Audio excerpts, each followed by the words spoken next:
Hi, you're sewing with Cody, and today's video we are going to be doing a flat lock seam. So these I really enjoy doing because it really makes some things pop, and it's a great fun decorative stitching. So here is how we use our flat lock seams. So we can really create these really nice decorative finishes. You can do pillows, you can do bags, and we can really play with some crazy decorative threads. So there's many different things you can do with this. So we created like a quick little project once where we made like a little drawstring bag. It was out of a 10-inch square. The whole thing was serged together. And then our casing was made using the back side of a flat lock seam. So here would be the pretty side, which is kind of ugly because we made it in the inside. But when we pulled it out, we were able to get a nice little casing. We just put some little cord through there and had a perfect little quick little drawstring bag. But today we're going to more or less replicate what we have here. So this is using a 12 weight thread. This is Glamore thread by Wonderfill. We absolutely love it. It is a 12 weight rayon with a strand of metallic thread ran through it. So it really gives it some glittery glamour thread. And we're going to be working with some solid black fabric just so you can really see. And we're in New Orleans, or right outside New Orleans, so we're all Saints fans. So black and gold are our colors.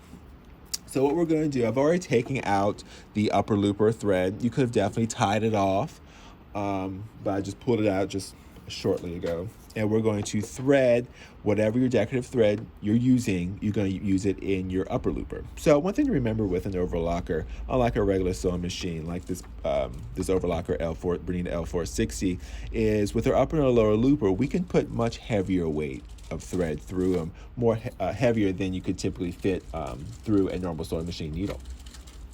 So what we're going to do is we're going to thread the upper looper. And mind you, the machine's already completely threaded except for the upper looper. And remember, the upper looper is actually the looper you should be threading first. But I know I showed it in another video, but I'm going to show it in this one too. The trick with this, so it doesn't really matter how you thread it, as long as you make sure you follow this one rule. So we're going to thread the blue section, which is our upper looper, as normal. So the trick is, zoom in so you can see. So we always want to make sure our upper looper mechanism is threaded and that our lower looper thread goes over our threaded upper looper. So right now, if I just go and willy-nilly and just thread it, now my lower looper thread is going to be underneath my upper looper. It's just going to break. It's not even going to make any stitches. So what we need to do is we need to move this lower looper thread out of the way, thread our upper looper, pull that through, make sure everything's where it's supposed to be, and then I like to put it underneath our foot, just like normal, but I want to now take this lower looper thread and then just put it over and give it a little pull, but pull it over that threaded upper looper that's threaded with my 12 weight, my Glamore thread by Wonderfill.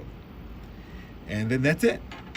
So it didn't matter that we threaded this last, it's just most importantly that we have this threaded correctly here. So with our flat lock seam, what we're going to need to do is it's a 3-thread flat lock. So we're going to do the left needle 3-thread flat lock. And I've got my little book here, well, big book, that has what we need. So the first thing is our left needle tension. It needs to be at 1.5. So we're really going to reduce that tension to 1.5. We're going to need to remove our right needle. So when we remove it, we're also going to need to unthread the machine. So let's take that right needle out. We're going to need to unthread that needle. And so we're going to take out the right needle. So it's going to cut it up here and pull that thread out. I'll actually pull out the wrong one. And cut the wrong one, which is fine. So we'll just rethread that.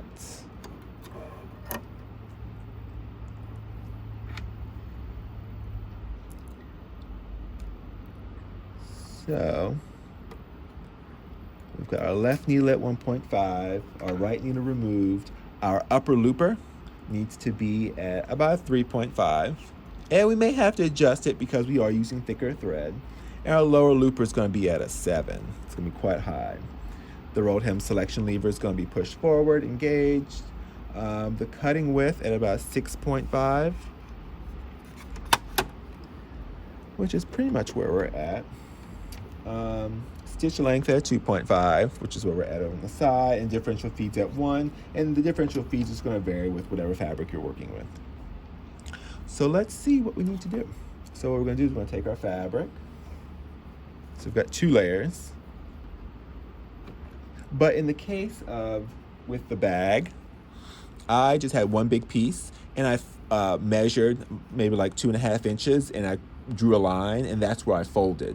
And that's what I did, basically what I did here. So with the bag, I had one piece, say something like this, and then I measured and I folded it along that seam, and that's where I stitched. So instead of having multiple pieces of fabric to create a decorative look, you would just mark where you want your stitching to be, and then that's how you create your flatlock seam.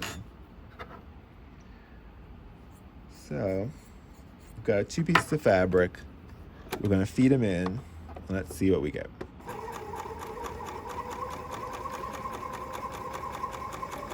And so you do want to have your threads match closely enough, either with your fabric or with the decorative threads you're working with.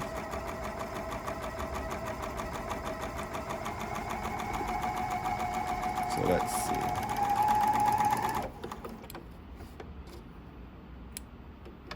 So now you've got this stitch, which is really pretty on this side, nothing fancy on the back side.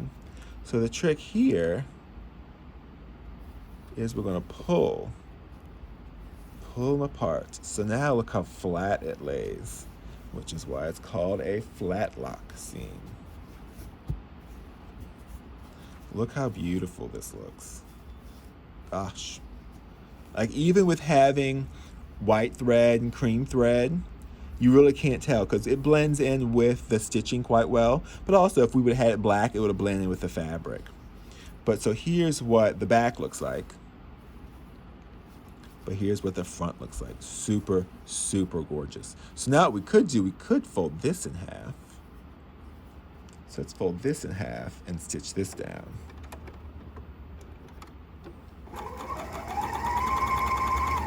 I stitch slow just because it helps me get things more precise. I have a number of customers that either sewing machine or serger, and their complaint is it just doesn't look as pretty, or it's wavy, I can't get it to line up.